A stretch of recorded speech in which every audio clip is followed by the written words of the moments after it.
น้องเขยของพญาเชฟเขาเจ้ากลับมาจากดูไบก็เลยซื้อกระบองเพชรมาฝากเราก็เลยคิดว่าอยากกินเมนูต้มเป็ดใส่กระบองเพชรแซ่บๆนะก็เริ่มจากการเอาขิมแดงมาทำการถอนเอาน้ำออกจากกระบองเพชรพอลกน้ำออกเรียบร้อยแล้วบัดนี้ขั้นตอนถัดมาลุงเล่าก็ทำการเอาเป็ดมาทำการต้มหลังจากนั้นเอากระบองเพชรไปล้างทำความสะอาดขจัดยางมันออกให้เบิดต่อมาก็ทำการลกขนเป็ดแล้วเอาไปล้างทำความสะอาดจากนั้นใส่มีดซับหมูมูนปูแล้วทำการซับให้เป็นสิ้นพอดีต้มแต่ทว่าสูตรการต้มเป็ดปักกิ่งของพญาเชฟเล่ากับบ่คือกันกับแถบภาคอีสานบ้านเฮาเด้อเพราะว่าเราได้เอาเนื้อเป็ดที่ซับแล้วไปทำการค้างไว้เทิงทานท่อนๆเพื่อให้มันใหม่และทรงกลิ่นหอมนั่นเองหลังจากปิ้งเนื้อเป็ดจนสุกพอดีกันกับเฮ็ดน้ำตกเรียบร้อยแล้วขั้นตอนต่อมาเราก็ได้เอากระบองเพชรขึ้นมาทำการใส่มีดบางซ้อยให้เป็นสิ้นพอดีกันครับยำพอดีค่ำยัดสิ้นกระบองเพชรลงไปในไหทั้ง3ไหแล้วก็เติมน้ำลงไป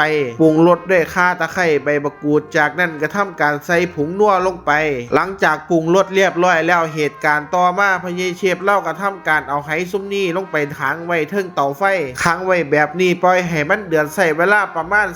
40-50 นาทีกะว่าเนื้อเป็ดปักกิ่งมันเริ่มเปื่อยพอดีแล้วจากนั้นลุงเล่าก็ทำการเปิดไหออกตักน้ำเป็ดนัวๆห่อนๆให้ลูกไส้ซิมเบิงแล้วถามว่าเป็นจังไดล่ะบักลาพอลูกไส้ได้ซิมเบิงเนื้อเป็ดที่พอเฮ็ดให้กินแล้วก็บอกว่าอุ้ยสุดอีหลีครับพอเนี่ยเป็ดที่เจ้าต้มกำลังเปื่อยพอดียำเลยพอเอ้ยบ่เปื่อยจนเกินไปแล้วคลิปนี้ก็เป็นครั้งแรกที่ว่าเมียของลุงเชฟลงมากินข้าวกันพร้อมหน้าพร้อมตากับลูกไส้พร้อมกันกับบรรยากาศช่วงปีใหม่นี่อบอุ่นอีหลี